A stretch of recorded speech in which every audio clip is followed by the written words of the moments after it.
एक छोटे से गांव में कुमार सोहन रहता था। वो मिट्टी के बर्तन व खिलौने बनाया करता था और उसे शहर जाकर बेचा करता था। कभी कभी उसके 2-4 खिलौने बिकते तो कभी वो भी नहीं, जैसे तैसे उसका गुजारा चल रहा था। एक दिन उसकी बीबी शीला बोली, सुनो जी, क्यों न शहर जाकर कोई नौकरी ही कर लो।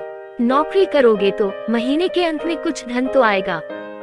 बीवी की बात सुन अब सोहन को भी ऐसा ही लगने लगा था, पर उसको मिट्टी के खिलौने बनाने का बहुत शौक था, लेकिन हालात से मजबूर था। बात तो तुम सही कह रही हो, पर कैसे उस हुनर को छोड़ दूं, जिसका नमक हम लोग अब तक खाते आए हैं।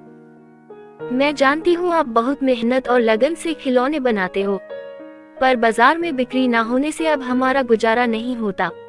अब तो यह हालत हो गई है कि रसोई में अन्न का एक दाना भी नहीं बचा। ठीक है, मैं कल सुबह ही शहर जाकर कोई न कोई नौकरी तलाश करता हूँ। अगले दिन वो शहर के लिए रवाना हो गया और एक व्यापारी के पास वह नौकरी करने लगा। सोहन वहाँ नौकरी करता तो जरूर था, पर उसका मन अभी भी अपने चाक और मिट्टी के खिलौनों में ही रहता था। समय बीतता गया। एक दिन शहर में जहाँ वह काम करता था, उस मालिक के घर पर उसके बेटे निखिल का जन्मदिन था। सब महंगे महंगे तोहफे लेकर आए। सोहन ने सोचा, क्यों ना मैं मिट्टी का खिलौना बनाऊं और बच्चे के लिए लेकर जाऊं। वैसे भी हम गरीबों का तोहफा कौन देखता है। यह सोचकर वह मिट्टी का खिलौना बनाया और बनाकर जन्मदिन पर ले गया। जब दावत खत्म हुई तो निखिल की नजर उस मिट्टी के खिलौने पर पड़ी। उसे वो हाथ में उठा लिया और खुश होकर और भी बच्चों को दिखाने लगा। खिलौना सभी बच्चों को बहुत पसंद आया और जिद करने लगे कि उनको भी वैसा ही खिलौना चाहिए। यह सब देख सभी मेहमान एक दूसरे की तरफ देखने लगे और एक ही बात पूछने लगे, अरे वाह, इतना शानदार तोहफा कौन लाया है? इतना महंगा तोहफा ये किसने लाया होगा? ये खिलौना तो शायद आपका नौकर सोहन लाया है। इतना सुनते ही सब हैरान हो गए। सभी एक दूसरे का चेहरा देखने लगे।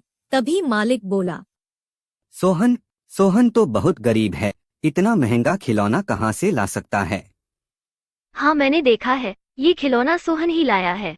ठीक है, सोहन को बुलाओ, उससे पूछो कि ये खिलौना वह कहाँ से खरीदा है। वहाँ सोहन आता है और सब उसी के तरफ देखते हैं। वह माहौल देखकर हैरान हो जाता है। मुझसे क्या गलती हुई, सब मुझे ही घूर रहे हैं। शायद मेरा खिलौना निखिल को पसंद नहीं आया होगा और बच्चों के सामने वो अपमानित होगा। कोई बात नहीं, मैं माफी मांग लूंगा। मालिक, क्या आपने मुझे बुलाया? हाँ सोहन, क्या यह खिलौना तुमने दिया है? हाँ मालिक। तुम यह खिलौना कहाँ से लेकर आए हो और इतना महंगा तोहफा तुम लाए कैसे? इतना सुन सोहन मन ही मन खुश होता है और मुस्कुराते हुए बोलता है, माफ कीजिएगा मालिक, ये कोई महंगा तोहफा नहीं है, यह मैंने खुद बनाया है। गांव में यही खिलौना बनाकर मैं अपने परिवार का गुजारा करता था, लेकिन इससे अब घर नहीं चलता, इसलिए आपके यहाँ नौकरी करने आया हूँ। अरे वाह, तुम क्या अभी है खिलौना बना सकते हो? और सभी बच्चे को तुम्हारा खिलौना बहुत पसंद आया है, इन्हें भी ऐसा ही खिलौना चाहिए। सोहन खुश होकर बोला, हाँ मालिक, बिल्कुल बना सकता हूँ। जब कल मैं आऊँगा तो खिलौना बनाकर लेते आऊँगा। अगले दिन सोहन ने शानदार रंग बिरंगे खिलौने बना कर दिए। यह देख मालिक ने सोचा, क्यों ना मैं खिलौने का भी व्यापार करूं। वह अपने बीवी से बोला, सुनीता, सोहन खिलौना बहुत अच्छा बनाता है, उसे खिलौना बनवाकर शहर में उसका भी व्यापार कर लें। उसे सोहन को उसके मनपसंद का काम भी मिल जाएगा और उससे अच्छी तनख्वाह भी मिल जाएगी, साथ ही साथ एक मोटी रकम हम भी कमा लेंगे।